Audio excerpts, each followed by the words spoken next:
Okay, so you want to apply conditional formatting icon sets to negative percentage values and positive percentage values. So I'm going to select these cells, and the calculation here is just calculating the percentage increase or decrease between these 2 months. Then I go up to conditional formatting, icon sets, more rules, and then you need to choose your icon set. So I'll go for the arrows. Now, if I look down here, it appears as though we're all set up to apply these icon sets down to what percentage values are in this column. But what it's actually doing here is it's saying that a green arrow will be applied to a value that is at least 67% of the highest value in this list. And then the yellow arrow is applied to values that are at least 33% of the highest value in this column. Now that isn't what we want to do.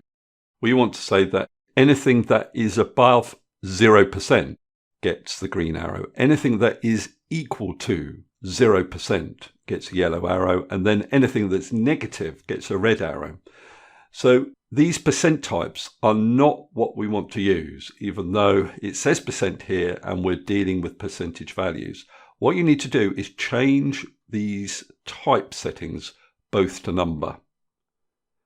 Then you'd say, I want a green arrow when the value is greater than 0.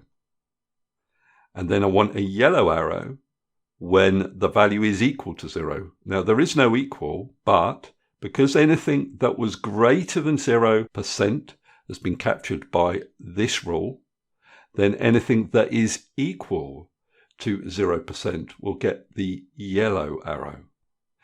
These arrow icons are applied in the order that they are listed. Then, last of all, anything that is less than 0 gets the red arrow. So if I click on OK, you'll see that it does exactly that. Just to make this crystal clear, what if you wanted the thresholds to be slightly different, a different percentage value?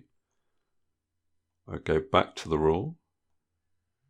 Say I wanted a green arrow where the change was greater than or equal to 10%. So what I could put in the value box rather than a 0 is 10% or 0.1. And then if I click on OK and then on OK again, you can see that it applies those new thresholds.